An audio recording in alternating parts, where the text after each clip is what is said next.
split decision. This week on episode 50, we are recapping UFC Saudi Arabia.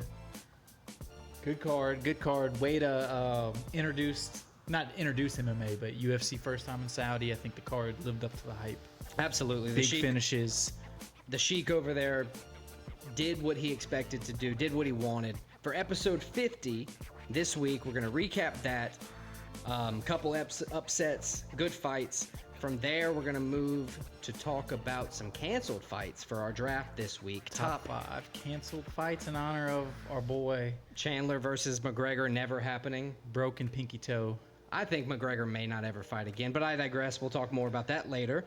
From there, we're going to move on to UFC 303 this week. The man that saves the day again, Alex Potan Pereira. Shama. And then we'll wrap it up, as always, with stakes and takes, giving you last week's wins and losses, this week's picks and bets. And, yeah, let's go.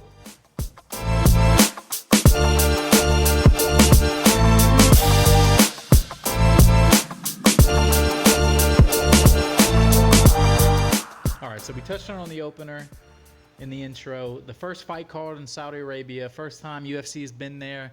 And this card delivered, had a big main event, big finishes, a lot of highlight finishes.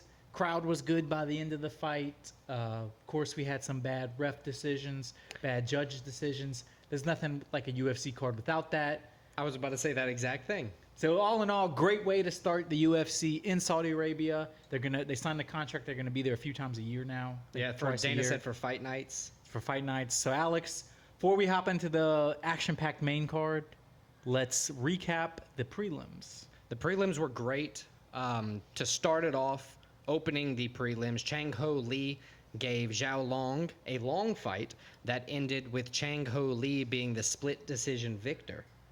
From there, shout out split decision. Magomed Gadzhiyassulov defeated. Just a spoiler alert before you finish this. A lot of Magomeds in this fight card. Yeah, and I'm going to do my absolute best with all the pronunciations. Magomed Gadzhiyassulov defeated Brinson Ribeiro by way of majority decision. Christian, do you think Magomed did enough to win over Ribeiro there? I think Magomed deserved to win. I don't think this was a judge's... I think it was a close fight. I mean, one judge had it as a draw. Hence the majority decision. I think it was a close fight, but I think Magomed was the slight winner in this. I agree. 29-28 was the accurate scorecard, if you ask me. Moving on from there, Muin Gafarov took on Kyung-Ho Kang. He won by unanimous decision after defending a bunch of takedowns and landing heavier damage. It was an impressive performance by him, and it's moving him up the pecking order for next fight. A name we've heard before, Rinat Fakhretdinov. He got back in the win column after a wrestling heavy approach. He stayed heavy on Nicholas Dalby, and he forced the clinch. That led to his split decision victory. Shout out split decision. Right. And then Felipe Lima, I wouldn't say he was down heavy late, but you could argue that he was down on the scorecard. Way to make a UFC debut, though. Right. Come in short notice against a guy he was favored. Wasn't a big underdog, but... Right, I think it was like plus 110, but minus as you said, 120. he was losing the fight, obviously, and he comes out with a big finish at the end. Yep. Impressive coaching from his corner. They're saying, hey, do it for your mother. He rallied late and secured the rear naked choke over Naimov. That, because Felipe Lima hasn't lost since his first fight, he's on a 13-fight win streak now. 1-0 now in the UFC. He beat a guy that was, 3-0 in the UFC? 3-0 in the UFC. So he instantly gets some UFC cred. It's perfect. I mean, I'm excited to see. I didn't think Lima was going to win. You know, it's hard to win short notice, especially on your debut. Definitely a guy we're going to be looking out for in the future. Absolutely. And then moving on to the main event of the prelims, the lightweight Kelvin Gastelum, Nasrat Haqparast went to war with Jared Gordon. I was about to correct you and say you got the fights mixed up. I didn't realize where you were going when you mentioned Kelvin Gastelum. Yeah, but as soon as I finished, we made it there. After stuffing 13 takedowns and throwing about 330 strikes, Nasrat Haqparast walked away with a close 29-28 split decision win. A bunch of decisions on the card. On the beginning of the card, we had split decisions, unanimous decisions, a majority decision. All over the place. It was a good prelim card. to offer up UFC Saudi Arabia to kind of introduce it. But then the main card took it over the line. Main card was, Oh, it was I believe, where it was at. It was, got the crowd into it, exciting finishes, exciting fights. So let's jump into it, and we're going to open up with the main card opener. Volkan Oezdemir, Johnny Walker. That was R.I.P. Johnny Walker. Man, that was a good, 2 minutes? Good 2 minutes. Oezdemir drops Johnny Walker, which he was probably out, but he was kind of laying on his back like he was maybe a little conscious. Oezdemir finished him with a I don't know what you call the punch strike. to the head while his head was against the fence. Yeah, he just flatlined him. And just flatlined Johnny Walker. Johnny Walker's quote, his first quote after the fight was, "I got to figure this out." But man, Volkan Oezdemir, as a guy that's been up and down, this was a way to make a statement and kind of put your name back out there as somebody to look out for. Absolutely. He moves to the 7th ranked spot in the UFC light heavyweight rankings, which, that's going to prove well for him. He got 2 knockdowns within the first 2.5 minutes of the first round. That's highly impressive. He packed some power, the Swissman. That was his 20th career victory, too. Now 8-6 in the UFC. So I got 3 options for who he could fight next, who I think he should fight next. I got Jamal Hill, Jan Blachowicz, or Magomed Ankalaev. I'm giving him those 3 options for a couple of reasons. Those are pretty lofty names to throw at him for a guy that's 8-6. The guy just moved to the 7th ranked spot. He deserves a top 5 opponent regardless of, there's no more tests. You beat Johnny Walker. Yeah, I know he's been beaten before, but you passed the test by knocking him out cold in the first round.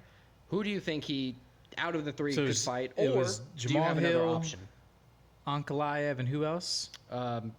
Jan Blachowicz. Give him Blachowicz. I think that would be a good fight. It's 2 European dudes, kind of bulky, kind of both have, little power to them. Yep. Polish power versus the Swiss power.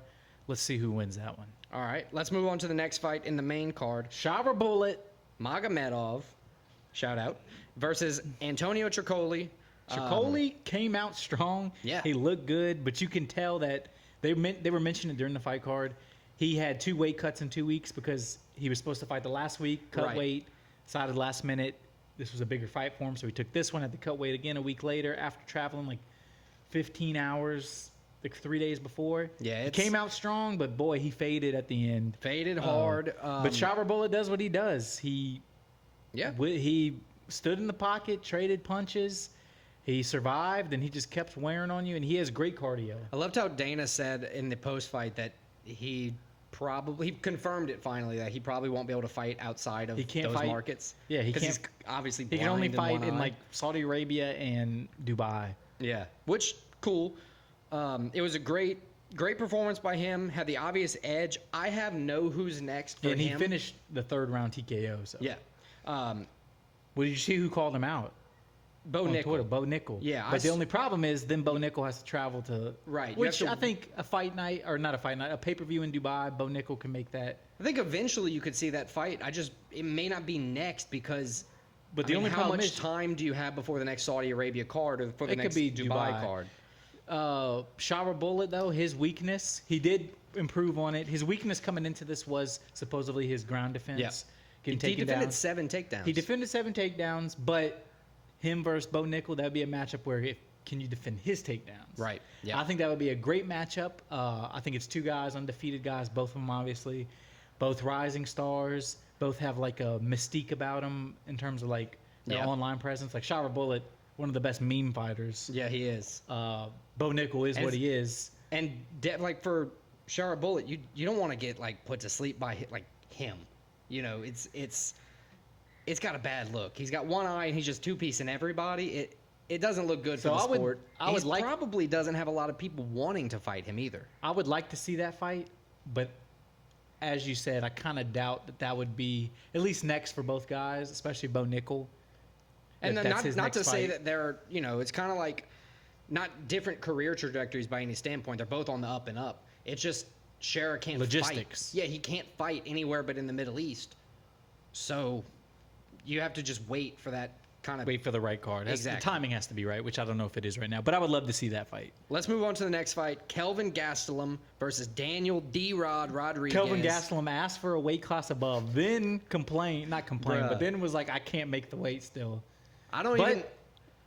He came out and he performed well. He lasted all the way through the fight. It ended up being a unanimous decision win for Kelvin Gastelum. But is that him being a bully? Like, you couldn't make weight. And then watching the fight, you're like, yeah, you look like you're in all right shape to like. Right, like you look like you didn't try to cut weight. You look like you could, lost 10 pounds. Bisping did call him out. He was online. Bisping was like, yeah, it's very unprofessional. It's kind of bullshit that you did that. Especially somebody, it's not nearly his first fight in the UFC. He's been in the league. No, but he's had problems with weight cuts problems 3 or 4 throughout times. his whole career. But all in all, this was a nice performance from Gastelum. He's a guy now. I think he's lost like 6 out of 8 coming into this. So any win he can get is a good win. He looked good in the fight. Like, just if you're just watching the fight and you didn't know any of the background, you take the drama out. You're like, man, he looks pretty good, and he's great on the feet. He continued his streak of you cannot put this guy out. You can't really drop him either. They called him a brickhead. He's got a big brickhead. So I get, you have a dome like that, you got to be hit really, really hard to put you out, apparently. But unfortunately, so if I couldn't knock you out, is what we're pretty much getting at. Unfortunately, because of we can't just ignore the background issue. Right. So even though he won and he looked good, I don't think he like moves up or like in the rankings or anything. I don't think. So it's not one you can take a lot of good stock in. You got to win, yes, on paper, but in the time being, it's not like he's gonna. Oh, and now he deserves to move up the ladder or anything. I completely because they will agree. hold it against you, the UFC, rightfully so. Yeah. If you're missing weight and you do this, right? So unprofessional. The only thing he held ground is that he won a middleweight fight. Like, they fought at 185. He won a middleweight fight. He's nowhere near the middleweight contender list. Well, he was at one point and he couldn't handle it. Right, but he's moved down. Yeah. Now he can't make weight for welterweight, so it's like, what do you do? He's a guy, if he could get his weight issue and he could consistently make welterweight, I think he would be a contender. I agree. What about, so I don't really have a who's next because his post-fight was just an apology. Like, please don't cut me. And that's like the 3rd time he's had that post-fight. And then if he does fight again in the UFC, which I'm sure he's going to fight again in the UFC. What division? Do they force him to fight middleweight that they know he can make weight for? Or do they give him one more chance at welterweight and, I think give him a chance to disappoint somebody again? I think next fight is going to be middleweight. I think you have to put him at middleweight. I agree. Let's move on to the co-main. Co-main event. This was the one you had it right. I had it wrong. I was very surprised. Alexander Volkov defeats Sergey Pavlovich. Unanimous decision. Pavlovich. I'm sorry. Pavlovich. I think he came in he was 6-2 in the UFC coming in. Every single fight was first round, whether he won or lost. There was like 13 straight fights between the two of them combined that like never made it out of the first round. 17 out of his 20 career fights, regardless, was first round. Mm-hmm. And then Volkov just used his length. Finally, if Volkov fought like this every fight, he would be already like. He would be better than John Jones? I don't think he'd be better than John Jones, but he would already be like that upper echelon of heavyweight fighters. But he looked so good in this fight. This was a great win for Volkov. And you're right, it was a great win. And it's not even the reach that gave him the edge because he doesn't have a reach advantage over Sergey. He's got a big height advantage. The height reach, it comes into play. Right. That, being able to keep your distance because of your big frame, the big kicks. Big frame, long legs. 32 total kicks he threw out, or 42 total. He landed 32 of them. That helped keep Sergey out of the pocket. Yeah, he kept him at distance. He negated Sergey's power. I mean, Sergey's known as the guy who puts you out one punch, and he kind of. Sergey's now lost 2 in a row. One of them against Aspinall said, "I'm going to beat you at your own game." Knocked him out early, and now Volkov is like, "I'm not going to let you get near me." Yeah, I'm not trying to take one on the chin. Easily beat him, won every round. Yep, 29-28, 30-27, 30-27. I think it was a 30-27. I agree. I think it was 30-27 all the way. Now, this is a weird spot for Alexander Volkov because he's very good. He's not 4 wins in a row. He just called out John Jones. He said he wants to fight John Jones for his legacy. Which I get. You're a well-seasoned UFC veteran on a streak. Trying to get some money. But if we're not talking John Jones, let's talk Cyril Gane. Or the winner of Aspinall versus Curtis Blades. I like that. Or I'll throw a wild card at you. I'm going to write it. What's up? Give him a rematch versus Derek Lewis. First time he fought Derek Lewis, he dominated Derek Lewis until literally the last 15 seconds. Lewis caught him and knocked him out. But that's the fight game. It is the fight game. That was My Balls Is Hot, if you don't remember. Yeah. That was that fight. Give him that. Try to avenge that. That was in the States, too. It was in the States. It was actually before, what fight? I think it was before McGregor Khabib. Wasn't it in Houston? No, it was McGregor Khabib, Vegas, actually. Or New York. So I think Give him that fight. If he beats Derek Lewis, I think he gets a title shot. 5 wins in a row at the heavyweight division. That's like title shot. So do you want Especially against Derek Allringo. Lewis for the next fight? I like Alexander Volkov, Derek Lewis 2. Give him All right. a chance to rematch it. Give Derek Lewis. That sounds like that sounds like either a co-main or a fight night main event. I agree. All right, let's go on to the probably best fight of the night, even though it was one of the shortest. Best fight of the night, Or it was probably the shortest. most impressive, and this was Robert Whittaker, still reminding everybody he's still that dude. First round knockout against Ikram Aliskerov Aliskerov. or Aliskerov, I've heard them say. Aliskerov took this on short notice. He came in 3-0 in the UFC, 15-1. His only, I think, career loss was against Hamzat in the regional circuit. He had a lot of hype He's got around a new him. loss now, though. A lot of hype around him. He came in, they're like, oh, is this the changing of the guard? Whittaker said no. First round knockout, just overwhelmed them. He showed he had more talent, more experience. Robert Whittaker's that dude. He's still a title contender. Doesn't it make you feel good when the fighter you've watched fight so many fights and win so many fights, and then you've seen him, and you've seen his lows, Whittaker losing to Duplessis, and then they give him a guy. I'm kind of going on the tangent here with like Poirier and. It reminded me a lot of Poirier BSD, except that BSD had some success against Poirier first round. And Aliskerov or Aliskerov Whittaker just was like, this dude does not belong in the octagon with me. Right. He said he is the most dangerous middleweight, and I agree. Give Whittaker whoever he wants, and he wants Adesanya, DDP. He wants the Sean winner of Strickland. that. I think I would like to see the winner of Duplessis Adesanya versus him, but I really like him versus Sean Strickland. Winner gets a title shot no matter what. Or the guy that nobody's talking about who keeps winning, you can't put him down, Nasruddin Imavov. Imavov's a good one too. I like that one too. He keeps upsetting people. He upset Roman Dolidze. Not even upset. He beat the shit out of Roman Dolidze. He went in and he just knocked out Jared Cannonier. He's climbing the ranks quick. I think there's a title shot, change of guard coming in the middleweight division in 2024. Give him Hamzat. If Hamzat can ever fight again. Yeah, Hamzat's all over the place. But yeah, Hamzat Robert might Whittaker, be in the McGregor corner of never fighting again ever. Robert Whittaker has the world at his fingertips. He has a lot of choices. He's either title shot next or one fight away from another title shot. Absolutely. I got Whittaker, Strickland for the next fight.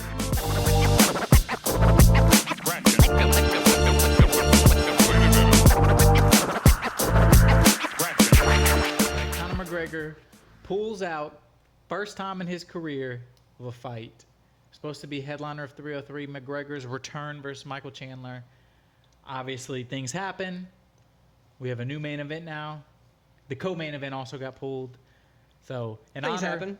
both of those fights getting canceled. Both on short notice, about 2-3 weeks.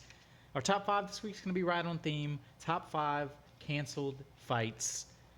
Alex, let's jump into it. I think I have the first pick. You do. And I think I got to go with the one. This is legendary in how many times, not only that this fight got canceled, but in the prime of their careers, these were two of the baddest guys in the UFC, most feared guys in the UFC. My number 1 pick is going to be Khabib Nurmagomedov, Tony Ferguson. I think it got canceled 5 times. 5 total times. Started in 2015, got canceled 4 times after that. One of them, they alternated. It reasons. was like injury for one for each, and then one was Khabib, had to be hospitalized for weight cut, yeah, one was that. and then another one was Ferguson injury. So it's kind of like Tony Ferguson one time, the week of the fight, tripped over a cord doing an interview at Fox Sports And tore his busted. ACL. And then by the time, at one point, Tony Ferguson, I think, had 13 straight wins, 13 straight wins. and he was fighting. They were scheduled. I mean, because it was so many times, they were scheduled to fight in the height of when they were at their best. Yes, he was the boogeyman. He was the guy. He was so unorthodox. Everybody was afraid of him at this point. He's the biggest what if is what if Khabib would have fought him in his prime. I think it's one that UFC fans, especially online, they still talk about, the one that got away. So my number 1 is going to be Khabib, Tony Ferguson. That is a very good pick, and rightfully so. It's a fight that, like you said, fans on either side would love to have seen. Weren't robbed of it by any standpoint because both fighters, had crazy good careers either way. But it's definitely would have been one of those great fights. I think it was the one that Tony Ferguson, considering his streak, he never got the undisputed title shot. and that would have been the one. Yep. But yeah, that's my number one pick. What you got? I'm going to take your Khabib and see you with another Khabib. Khabib versus Holloway. Khabib Holloway, yes. Another fight that got pulled because Holloway's weight cut. Yeah, this was Holloway's weight cut, not It was Khabib's. a short notice one. I think this was actually one of the ones that was supposed to be in place of Tony Ferguson. If on I was a short notice. gambling man or a guessing man, that would be a fine guess because of how many times the previous fight was scheduled. Khabib versus Holloway, that's another one that fight fans, especially if we look back on Holloway in the past few years, especially, that would be a legendary fight, a chance to give Khabib his first career loss that we never got to see. These two, I think they go to the top of the list because Khabib retired on top. 29-0. He retired without ever losing. I mean, lost And one Holloway's round. the BMF. And Holloway's the BMF, just knocked Gaethje out cold. It's one of those fights that would have been great regardless of win. I like that pick. I think it's a little high for my list, but I like the pick. That's fine. I wish I would have seen that fight. Right. And that's kind of where, whenever I saw the fights that were canceled, that's when I chose and what made it on my list. It's like, damn, I wish I could have seen that fight. Yeah. My next one, I've got to go with Whittaker versus Bisping.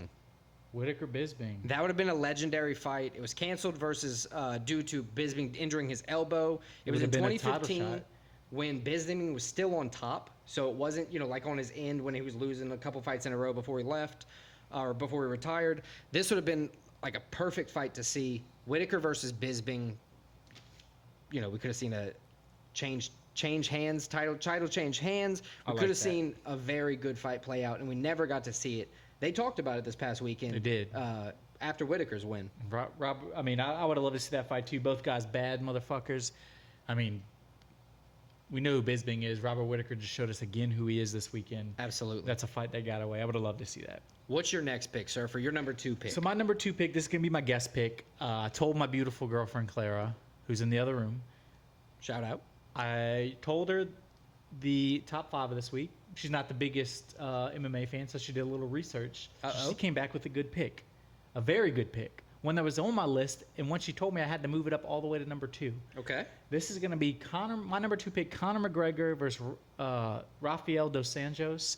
This was McGregor moving up for the first time to 155. He had just beat Jose Aldo 145. It was coming on the heels of that win. Talk shit of all Brazil. Brazilians hated him. So then it only made sense he was going to go to 155, then fight the 155 Brazilian champ. At this point, RDA was that dude. Yeah. He had won, I forgot what his streak is, but he was demolishing guys. It was at the height of his career. Dos Anjos still to this day holds a grudge against Conor McGregor. Anytime any news Conor McGregor's in, there's a tweet from Book It. There's RDA talking shit. But he's still calling for the fight too, which I respect. And I like also... he's kept it consistent throughout all these years. he kept the receipts because Conor just had to pull out of the Chandler fight because of a broken pinky toe. RDA broke his foot at least. Yes. And Conor was saying, oh, you're a bitch because you had to pull out with a broken foot, put some ice on it, yada, yada, yada. That is a great pick. So I think this would have been a fantastic fight. It would have built on the crazy Kind of nations collide type of fight. It had just happened. His press conferences with Jose Aldo were crazy. They That's were. like vintage Conor McGregor. I think it would have just continued that. Although he still, had his big fights and still had his big moments. I think it was one that got away. It would have been a great fight to see. I agree. That's a very good pick. McGregor versus RDA would have gone down in history because of the drama behind the fight. That's kind of what the McGregor-Khabib fight did. The drama buildup was so massive, it held the fight on its own. Yes. So that was my number 2 pick from my beautiful girlfriend, Clara. Good pick, Clara. My number 3 pick. This is one a lot of people, it may not jump to your mind, but it was a fight that I think people would have loved to see. We've all seen it's a viral clip from The Ultimate Fighter of... Oh, I didn't think of this. Of Chael Sonnen telling Wanderlei Silva, Gotta keep, you're too close. Yeah. You're too close. And they Can't get let in you a fight. get close. Can't let you get close. They push. They get in a fight there. They were supposed to fight. Yeah. They were coaches on opposite sides of The Ultimate Fighter. That fight ended up getting canceled in the UFC. They ended up fighting both in their 40s in Bellator, I believe. Much much later. But that fight never happened. It would have been one both at the height of their careers, in their prime. Both guys talk shit. I mean, Chael Sonnen still to this day is one of the best shit talkers. Yeah. He's still talking. He's boxing. Yeah, he's just boxed Anderson Silva. And he's talking shit. Yeah. And they had like a no knockdown clause in it, so it's just like a hey, let's exhibition, just right. a little. But yeah, the little tit for tat. That Chael was Sonnen, and then Vanderlei Silva's. He's a killer. the axe murderer. The axe murderer. He's literally an axe murderer. I think this would have been one. Would have been great to see. The build up would have continued to be great. Yep. A lot of animosity. Most of these fights, they're built on animosity, like the ones that really stick out, and I think this one would have had that. And that's why you see the Khabib, not Khabib, the McGregor name come up so often. So much, because he just talks so much shit. He builds animosity. That's why he's the Popular. playboy in the UFC. I was gonna say in the NBA. Yeah. So Chael Sonnen and Vanderlei Silva. That's a great pick. My number 3 pick. What's My your pick third? for number 3, which I guess I could have ordered this differently now that I'm seeing it, but I'm happy I still got all the picks I want anyway. Poirier versus Diaz. Yes, that's a good pick. You know that Never that's, happened. They both still to this day claim the other one is a bitch. was a bitch and dropped out of the fight. Right. It was officially canceled due to Poirier's hip injury. Poirier says he got the hip surgery. He was going to fight, got the hip surgery because Diaz said he wasn't going to fight. Right. So he got the hip surgery. Then Diaz is like, all right, I'll fight. You bitch. Yeah, I get it. Now, this was on the... If you want to see something funny, there's a video of Poirier in the hospital, high on pain meds, talking shit to to Diaz. They're recording him, right. Yeah. He's like, Nate, you're Now, a this bitch. was on the heels of Poirier's surprise win over Eddie Alvarez, so it was going to be a big fight. You know, the two never got to share the octagon before Nick Diaz Two legends. retired. Two legends. Nate Diaz. Yeah, not Nick. Nick is coming back, actually. Nick keeps coming back. It's I'm sure crazy. Nate will be back. At some point. But yeah, that would have been a great fight. Poirier versus Diaz would have been legendary. Not to say that Poirier is not in his prime now, but that was when he was like... But Diaz definitely is not. He was on his stride up, where he was like on the rocket ship, of stardom. Diaz definitely is not in his prime now. But the two of them fighting at the highest level would have been great. Yeah, I like that pick.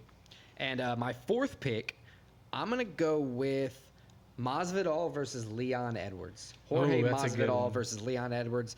That's another one that builds animosity. Jorge Masvidal gets a contract, and he turns on the hate. He finds ways to hate you. He gets in your head. He picks at you. He makes you hate him back. He beat up Leon backstage of a fight. He started the little rivalry they had. It was going to be a good fight. It was in the middle of Masvidal like kind of losing and then retiring because he didn't have the head in the game. But for this fight, I think he'd have showed out. He was a highlight. Actually, he was more of a highlight in the end of his UFC career because he leaned into the villainry of the sport.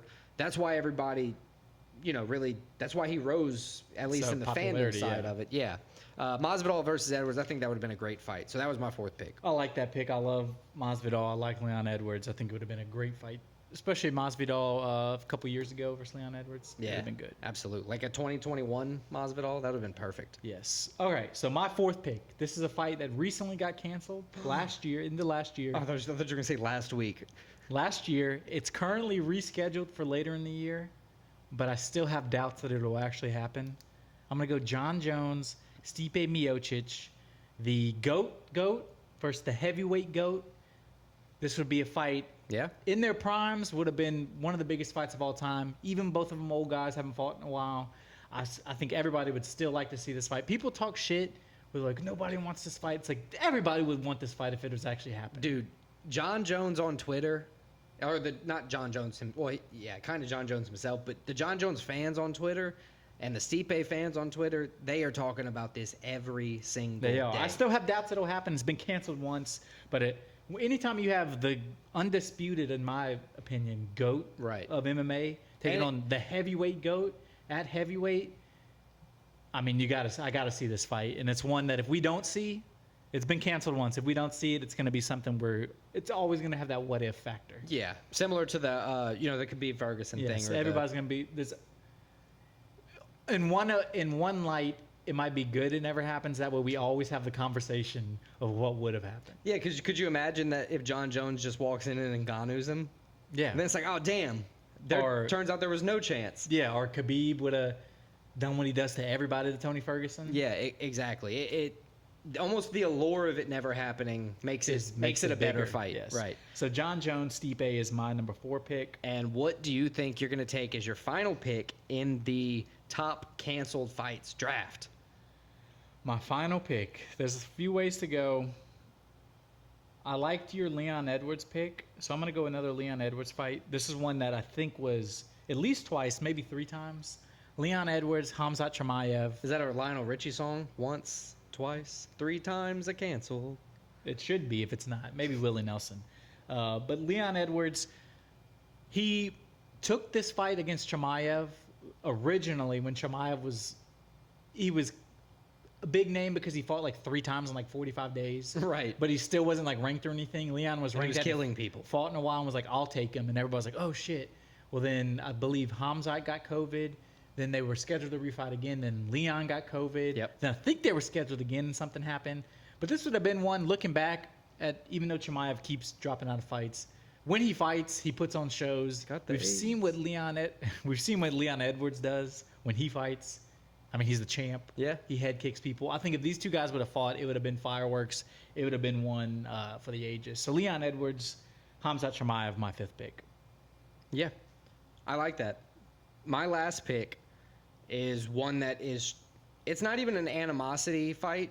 It's one that will never happen because it's been canceled. There were the rumors. McGregor Chandler? No, it was gonna go down in the Coliseum. Musk versus Zuckerberg. That's actually a really good pick. That fight, they were on Joe Rogan talking about it. Well, I think Musk was like, yeah, I'll fight him. And then Zuck was like, no, literally, I have the contract and I'm signing it. Yeah, like, and then Musk was like, fuck. So, I mean, and then after the fight, Musk defended on Rogan saying like, yeah, I weigh 270 pounds. Like, I'll just lay on him. He was all goofy about it. But then Zuck's over here training with MMA fighters. Training with legit MMA fighters, tears his ACL, and then claims they're going to reschedule it after he's all recovered and everything. I don't know. I think that's one of the fights that, like, I think allure shit. Everybody would have watched that fight. Right. I don't necessarily want to pay to see Tyson versus Paul in a boxing bout. I do kind of want to see if Paul versus Mike Perry, though. But if I could see Mark Zuckerberg choking out Elon Musk, like, that would be amazing. I'm signing up. So that's why it's my 5th pick. That's a good pick. I wish I would have had that pick. Just sheer, like, crazy, like the what if, and I'm almost happier that it's not going to happen because we have the ability to talk about that's it. one I would like to see happen. So yeah, that's my pick. Let's go. Let's recap our top 5. My number 1 of top 5 canceled fights: Khabib Ferguson. Number 2, From My Beautiful Girlfriend Clara, RDA, Conor McGregor. Trademark patent pending. Number 3, Chael Sonnen, Vanderlei Silva. Number 4, John Jones, Stipe Miocic. Number 5, Leon Edwards, Khamzat Chimaev. My number 1, Khabib Nurmagomedov versus Max Holloway. I'm gonna just go last names from here on out. Whittaker versus Bisping. Poirier versus Diaz. Masvidal versus Edwards. Musk versus Zuck in the Coliseum. W.GG. Promo code split decision. 10% off your whole order. Thank you.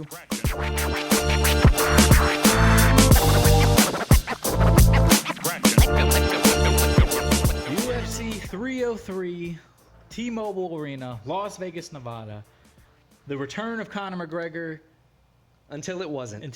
Not so much. But we still got a good card, a good main event, good main card. We still got Alex Poton Pereira saving a UFC pay-per-view again. And I dare say, if you look at the main card of this fight, everybody other than Ian Machado Gary, that is the only person you're at risk of losing for this main card until Saturday. I think everybody else could fight. Gary has had some pull-out problems in his past. I don't know. I'm skeptical on Dolidze just because this is like Anthony Smith's 3rd. Like, this particular fight has been shit. It's supposed to be 2 different guys, and Anthony Smith took on Oldberg, then Oldberg dropped out. Yeah, Anthony Smith wasn't even supposed to be here. Yeah. So let's jump into it. We mentioned Conor McGregor was supposed to fight. Then we got the guy who's Conor McGregor fanboy, and that's Ian Machado Gary. Are you an Ian hater? You a Gary hater? Not for the reason everybody else hates him. I just don't like the dude. You sipping that Gatorade? That haterade. Well, that would be Gary haterade. No, I think Gatorade would be it'd be like the Kool-Aid of Ian Gary. Oh, that's true. But anyway, Ian Machado Gary, the future, the Irishman, 14-0. He's 26. 7-0 in the UFC, 26, 3 KOs. There's a lot of things I like about him until he opens his mouth. But I respect what he's doing. Or you see his background. Yes. Or you know anything about him. And he's taken on UFC newcomer, but not MMA newcomer, MVP Michael Venom Page, 1-0 in the UFC, fresh off of a humbling of Kevin Holland. He didn't humble Kevin Holland. He pissed him off. He did the older brother thing where you can't beat me up. Yeah. So I'm gonna tag you a bunch of times And stay dance on around. that. Right. He pissed him off and he won the fight whole-handedly. But let's talk more about this fight. MVP 22-2 overall. As I said, 1-0 in the UFC. He was 17-2 in Bellator. Machado Gary just said undefeated. Machado Gary, he keeps getting better. He keeps facing better competition. His last fight against Jeff Neal. Was it Neil Magny or Jeff Neal? He fought both of them twice in a row. He beat Jeff Neal. Yeah. Split decision. It was probably his least. It was the best opponent he's probably faced, but his least impressive performance. But hey, you're undefeated. But that comes with the territory. Does come with the territory. As the apex, as you climb. But he was a guy. He was known. He's getting finishes as he's faced the higher competition. His last two fights, 2 straight decision wins. But hey, win's a win. And as we said, Michael Venom Page, fresh off the embarrassing of Kevin Holland. This guy, I put down in my notes, wizard on the feet. Ooh, yeah. He's a kickboxer. He's flashy. If you're not a fight fan, he's a guy you can watch and be a fan of. Yeah, I agree. In Michael Page's first outing, his output was good. He dismantled Kevin Holland. It was an easy decision win. It proved that he's a smart fighter. He's very tactile. He does what he wants. This is one of the rare times where I'm going to say that the age will not play a huge factor. Like that weird stat where like 65% of the time the younger guy's winning when there's a significant age gap. 30-something%. And there's a little British versus Irish rivalry going on here too. I will say, Michael Page, he's got 4.5-inch reach. That's going to help. And he's by far the most skilled guy that Ian Machado Gary has faced. Right. The reach will help. I think Michael Page is going to come in here with the same kind of attitude that he did against Kevin Holland. He's going to stay on the outside. He's just going to pepper him. I agree. I think he's not going to, he's going to do the same thing. He's going to not come in for a fight. He's going to come in and beat him up. I think Michael Venom Page is going to win probably by decision. I think the same thing. I think he has the same game plan. I think Gary has a little more success than Kevin Holland. I think he's a little more talented as a striker. But I think Michael Venom Page shows he does what he does. He's going to dance around. He's going to frustrate Ian Gary. He's going to do what Ian Gary did to Neil Magny. Yeah, where just pieced him up. Didn't knock him out or anything. Just beat him up the whole fight. He's going to make it worse. He's like, you're going to wish I knocked you out. Right. I think Michael Venom Page, I got him. I agree with you, though. Decision win. Let's go to the next one. Women's bantamweight division. Mayra Bueno Silva taking on Macy Chasson. This one was fun. Mayra Bueno Silva she fought for the title, lost to Raquel Pennington. And she lost her 3-fight unbeaten streak, which it was a 4-fight win streak, but then it was a no contest. So now she hasn't won in 2 fights. Popped a steroid test. A record in the UFC: 5 wins, 3 losses, 1 draw, 1 no contest. Yeah. Which I'm the believer, if you get a no contest because of a drug, that should be a loss on your record. But yeah, absolutely, is what it is. And she's taking on Chasson, 9-3, but 7-3 in the UFC. She has 2 KO wins. She has 2 sub wins. She's coming off of a first-round sub. Very impressive performance in March. I think Chasson, this is a big opportunity for her to show herself. And if she can somehow get a win here against Bueno Silva, she's in that title. They're always looking for title contenders. Especially in the weird women's bantamweight division. Yes. There's not a lot of people fighting there. That's why you get a nice win over Mayra Bueno Silva, a girl that's just fought for the title. Yeah. This is a big opportunity for Chasson. Yeah, absolutely. Now, Chasson's also lost to Raquel Pennington, so that would be a rematch if Raquel's still holding the belt by the time she would get a title shot. But I think this is going to be a very good matchup. You got Chasson, who's taller, 5.5-inch reach advantage. They're both, striking pretty well. And Bueno Silva, though, she's a beast on the ground. 7 out of her 10 wins by submission. So 4 of them in the UFC. And Chasson likes to wrestle. So I think Mayra Bueno Silva is going to interrupt Chasson's wrestling, which is going to make her not really be able to do as well on the feet as Chasson wants to do. I think the adeptness of the wrestling from Bueno Silva is going to help her win the fight, probably in decision fashion factor. I think she's going to win by decision. Mayra Bueno I Silva. talked a lot about Chasson, big opportunity for her. Despite that, I believe Bueno Silva gets the win.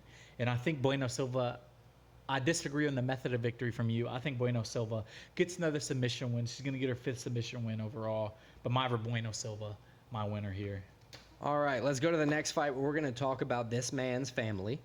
Lionheart, Anthony Smith taking on Roman. How is Anthony Smith only 35 years old? I thought he was 40. I think everybody... Dude, I look at Brian Ortega, and I'm like, how is this man 33? I thought he was 40. So, but I get Anthony it. Smith, 37 wins, 19 losses. He's 13-9 in the UFC. That's 6 KO wins, 5 sub wins. So he's a guy, he gets a lot of finishes. And he gets a lot of hate, but he gets finishes. Like, he's an exciting fighter. You're right. And he's coming off a first-round Gilly finish. As a huge underdog in Brazil against a Brazilian. It was a very impressive performance from Anthony Smith. We like to hate on him, as everybody does, but very impressive performance. And he's taking on a guy, short notice, Roman Dolidze, the Caucasian. And somebody you're sipping the haterade on, or you're sipping the haterade on Anthony Smith, though, right? I am, but I got to tell you some things here. I'm going to switch. I'm going to change your mind. I know you like Roman Dolidze. I'm already changing my mind.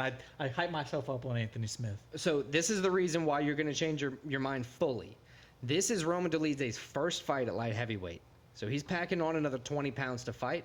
I think as soon as they get out of that first round, you're going to start seeing the short notice wear on Roman Dolidze. And Anthony Smith can bang. Anthony Smith's going to be there at the end. Yep. I think Anthony Smith is going to win this fight. He's currently listed as the underdog on the odds. I think that is an absolute steal if you can get it while he's anything close to even money. Yeah. Because I fully think Anthony Smith, who had no original business on this card, he's going to take this fight and absolutely run with it. And Dolidze's come 2 losses in a row.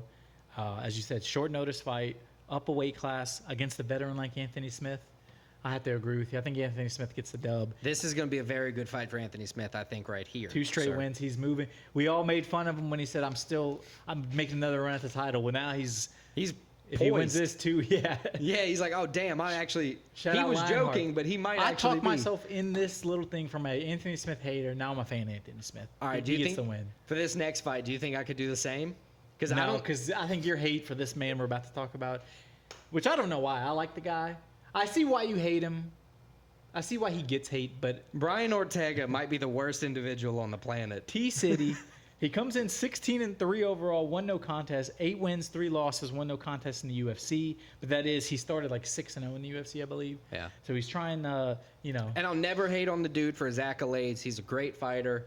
Great submission artist. I just love watching him get beat more than I love watching him win. And he's taking on a dude that's moving up the rankings and is a beast in Diego Lopez. Diego Lopez, he's 24 wins, 6 losses in his career, 10 KOs, 12 submissions, 3-1 in the UFC with 3 straight wins. All 3 of them finishes, including UFC 300 first round win over Youssef. Scream it at me. He's electric. He has cool hair, bad tattoos. He's a fun guy. Everybody loves him. And he's taking on, as you said, he's taking on a guy that gets a lot of hate, Brian Ortega, T-City.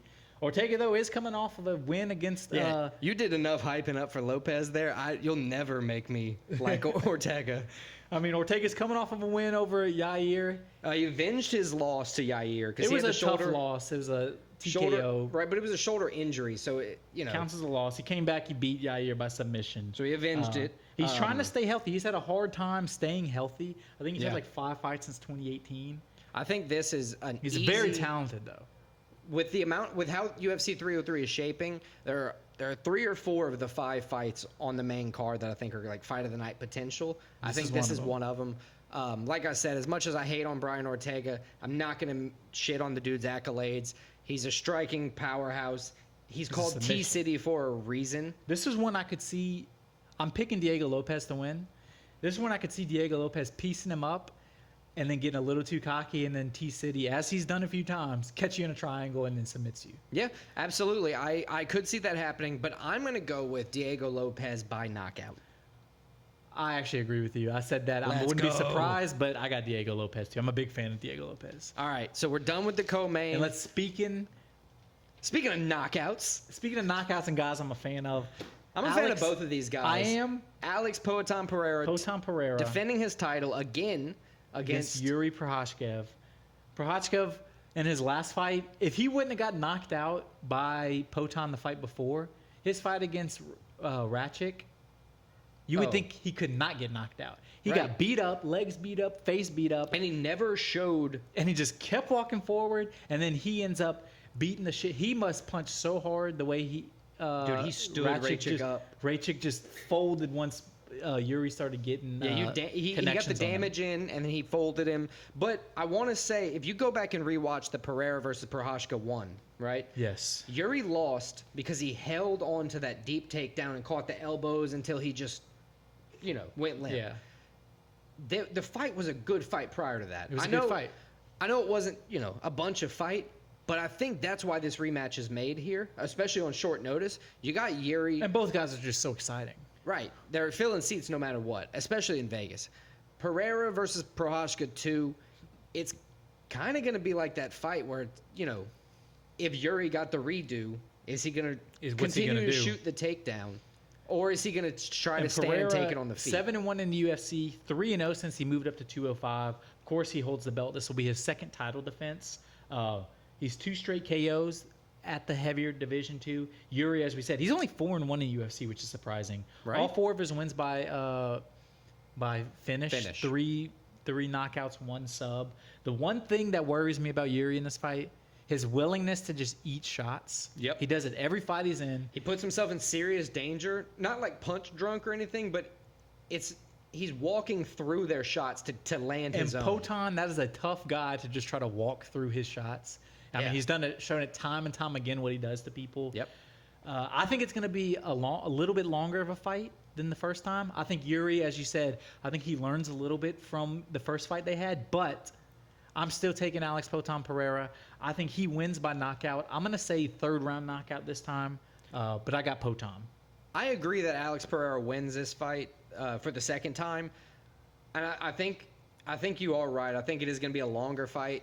I think it probably will be a finish because both of these guys are Yeah, I don't see any of this fight going to even close to the score. Right. Like, I mean, between the two of them, we've only seen, 3 or 4 total decisions? Yes, Yuri has 1 out of, 35 2, because you have a fights? draw. So, Yeah. you have 2 decisions between the two of them, or 4 decisions between the two of them. This isn't going to be a scorecard type of thing, especially through 5 rounds.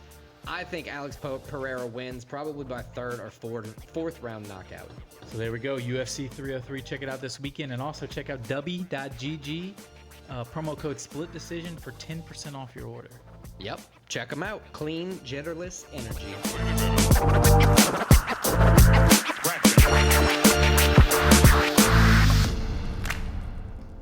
All right, so we're going to kick off Stakes and Takes like we normally do.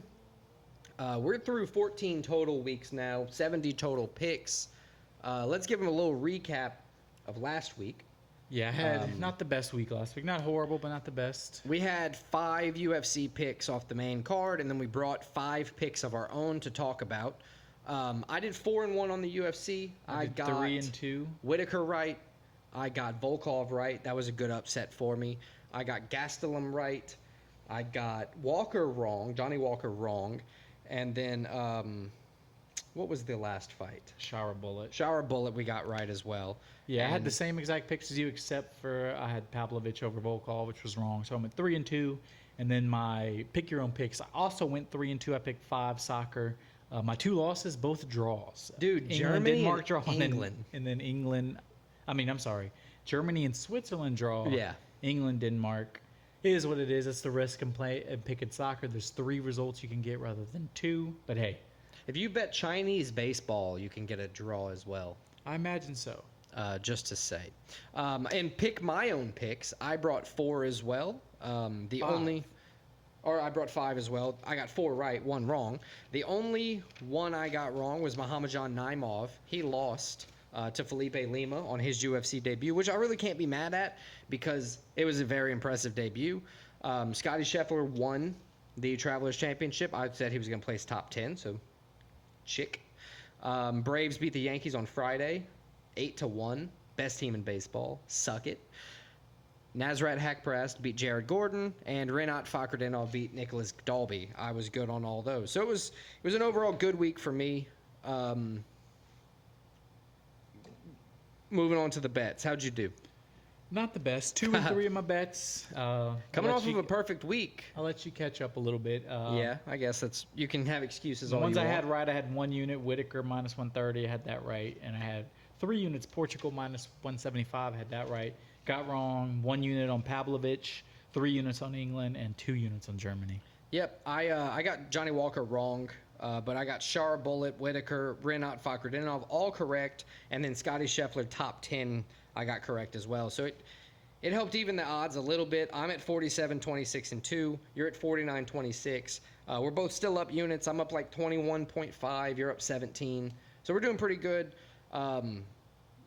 We've got until college football week 0 to finish this season. So last week August. We've got a month and a half, 2 months, 2.5 months left. What do you have for this week? What are we bringing to the table? We have 5 UFC fights again. Let's give them a recap of those picks. Okay, I got Pereira, Lopez, Anthony Smith, Bueno Silva, and Michael Venom Page. I got Pereira, Lopez, Anthony Smith, Bueno Silva, and Michael Venom Page. Hey, that sounds familiar. There you go. All right, so while we have the same picks, it's going to be easy to recap those records next week. What are you bringing to the table in terms of sports? 5 soccer. I love it. 2 in the Euros, 3 Copa America. We're finding our groove here with what we like to watch and bring to the table on our own. Yes. I'm going to look at some prelim for UFC 303. There's a couple fights on there I want to see. I'm going to do my normal find a Braves game and bet on it. And then PGA Tour, because I've been super into the PGA Tour since Scotty Scheffler, got it right this time. There you go. Since I noticed that he started killing it. But yeah, let's talk some soccer first, and I'll lay it all on you. Okay, I'll give you my 5 picks. 5 soccer picks. Time to sit back, relax, and copy his bet so I can make some money. We're going to go to the Euro tournament in Germany. First game, the Ukrainians taking on the Belgians. Ukraine, 1 win, 1 loss coming in. Belgium. Are you nervous because I beat you last week? No, not at all. Okay, just check. Belgium, 1 win, 1 loss. Both teams need a good result to get to the knockout stage. I got the Belgians beating the Ukrainians. Ukraine, the good story. They're getting invaded, blah, blah, blah. Belgium's more talented. I got Belgium winning the game. Next one, we got Georgia, the country, taking on Portugal. Clipping that. Portugal has won both of their group games so far. Georgia, a loss and a draw. Portugal, by far the more talented team. This is Georgia's first time ever at the Euros, first time they qualified for it. Does Georgia spell their name eccentrically like Turkey does? No. Surprisingly, no. Okay. But yeah, I got Portugal winning. I think Portugal performs very well, so Portugal is my pick there. Then we're going to go to Copa America in the United States of America. First pick, I got the Americans coming off of, they won their first game. They're taking on Panama, who lost their first game. This is for the canal. It is. This game is in Atlanta. Last time they fought. Last time they played was in July of last year, so almost a year ago. They had a 1-1 draw. I think the Americans win this one, so I got USA. Then next game, also Copa America. Brazilians taking on the Copa America. Brazil taking on Paraguay. This will be both teams' second group stage match. They're actually playing as we speak, so we don't know how they did in the first game, but they're playing each other. This is Thursday, I believe. Today's Monday. Today's Monday, yes. Okay. The game's on Thursday. The game is on Thursday. Yes. Sorry for the confusion. To me only. I'm sure everybody else got that. I got the Brazilians. They're the heavy favorites in the tournament. Last time these teams played, 2022, but it was 4-0 Brazil. I got Brasilia. Who's the best player on Brazil? Vinicius Jr. They got a bunch of good guys. They're the national team, so I guess they would have a bunch of good guys. And then my last soccer pick, Argentina, Peru. These two teams have played one game in Copa America. Each? They've played one game each. Argentina won, Peru draw. When these two teams play, they have played another game, which is tomorrow. So this will be their third game. But they're going to play each other. Last time they played 2-0 Argentina. That was October of last year. You know how we roll on this podcast. We're picking Messi. We're Let's picking go. Argentines. So my 5 picks: Belgium, Portugal, U.S., Brazil, Argentina. I like how Messi gets to go, like, in that sport, you get to go back to your country to play for. Well, it's not just Messi. That's the whole sport. Well, no, I'm just saying, like, it's cool in that sport because, like, Yes, they go play for the national teams. I guess they do it in basketball too, though, huh? Yeah, but it's not as popular. Right. Really. And I get the teams aren't as super because the USA team always just dominates. The other teams are getting better now. So those were good picks. I'll tell you, since the Euros started, I've been following your picks. So gracias. It's done pretty well for me so far. Had some bad ones, but hey. Yeah, you follow the it's guys betting. through the good and the bad, and it works. It's all betting. good. So mine, I'm bringing 3 more UFC fights from UFC 303. I'm going to be talking the PGA Tour Rocket Mortgage Classic, and Saturday, June 29th, Major League Baseball, a middle-of-the-day game, because I'm going to be bored at work and I need something to do. So I'm going to start at the top, going with the UFC, Joe Pyfer versus Marc-Andre Barrio. Joe Pyfer trying to come off his First disappointing loss. UFC loss. 3-1 in the UFC. He is off a decision loss to Jack Hermanson. He is a heavier favorite, minus 290 on the money line Big side. power. I think he's going to rebound well. I think he's going to win. Unfortunately for Marc-Andre Barrio, I don't have him in the fight. Oh, Canada. Cub Swanson versus Andre Fili is next. I'm a big fan of Andre Touchy Fili. I like his nickname. Cub Swanson is a longtime UFC vet, but given that Andre Fili is so big for the division, I think he's going to win. He also has a 4-inch reach advantage over Cub Swanson, which means if he chooses to, he can force Cub Swanson to have to, like, jut into attack, and he can keep him on the outside, win. Not easily, but he could win. He's also minus 245 money line on that one, so kind of reason with Vegas as well. And then the undefeated Peyton Talbot, he's 8-0, 2-0 in the UFC. I believe he opens the whole card, right? He opens the prelims, so there's yes. 4 early prelims before him. So most of the people who will be tuning in will be on the prelims. Peyton Talbot 8-0, he's taking on 12-2 Giannis Gamori. Honestly, he's the biggest favorite of the night. He's minus 1,600. That's not why I'm picking him. I'm picking him because at the end of his last fight, he just decided to start trying shit to knock the dude out because he was just doing, like, he was just... Why not? Yeah, he was doing that Try well. to get $50K. And I think this is kind of the same type of fight. I didn't know the odds were as they were until after I picked him. Peyton Talbot. Moving on to the PGA Tour Rocket Mortgage Classic. Scotty Scheffler is not playing in this week's tournament. Taking it off. He just won. He deserves it. Go spend some money, take a vacation, whatever. I got Robert McIntyre in the top 10 for this one. He missed the cut in a bunch of big things like the Phoenix Open, the U.S. Open. But in the PGA Championship, he tied for 8th. In the Canadian Open, he placed 1st. In the Travelers Championship, he tied for 16th.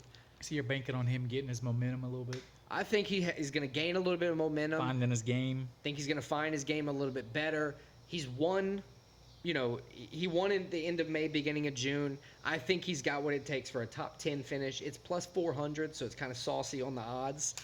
But I do like having, something that can make me significant amounts every now and then. And I think he does play well at smaller tournaments, not, the U.S. Open and such. And lastly, Major League Baseball on Saturday. 3:10 game. I got the Pirates versus the Braves. Braves at home. Braves are going to win. Paul Skeens is going to take his first loss as a pitcher in Major League Baseball against the Braves in Atlanta. I guess Livy Dunn can just, dry up his tears after. I don't know.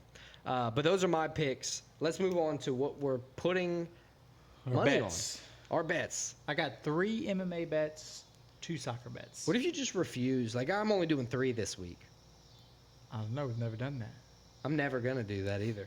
Put All right. 10 units on. Everything I got, putting the mortgage on Michael Venom Page. No. What do you have first? You go with your 3 UFC, then I'll give you my UFC, and then we can dice it up from there, and then leave these people with some latest. Okay, so I got 2 units on all 5 of my bets. Make it easy this week. So just 2 units spread across the board. First one, I'm going to go 2 units. Michael Venom Page, moneyline plus 110. I like that. Then I'm going to go 2 units. Diego Lopez, moneyline minus 135. I like that. And to finish it off, MMA-wise, I'm going 2 units. Alex Poton Pereira, minus 170 moneyline. Wow. All right, so I have Alex Pereira money line, Diego Lopez money line, Michael Venom Page money line. Oh, so you looked at my notes. And I added Joe Pfeiffer. Okay, I'll respect. So I'm doing 2 units across the board on all of those, which I guess should tell you that the last one. Fifth one is also 2 units. And I'll give you that pick now. It is for Robert McIntyre to place in the top 10 at the, what is it? Rocket Mortgage. Rocket Mortgage Classic. Thank you, sir. I'm sorry. Top 10 is plus 400. I'm doing 2 units on that, so That'd be a good one. that'll pay for the rest of the day. My 2 other bets, I'm sure you could. Are they going to be guess. soccer? They're soccer. I'm going Belgium money line minus 150 and Portugal minus 240 money line. You know what I found on FanDuel the other day? What'd you find? Esports. You can bet on video game tournaments. I was up at like 3 in the morning. Never going to do that again. All right, so that'll wrap up everything for this episode. Episode 50. Yeah. Congratulations. Yeah, 1 year and 1 week in. Check us out next week. We're going to recap UFC 303. We're going to give you another top 5. We're going to recap our stakes and takes. If there are fights next week, we're going to cover them. So check it out next week. As always. And don't forget, check out w.gg for clean, jitterless energy. That's w.gg, promo code split decision, 10% off your entire order. See y'all episode 51. Peace.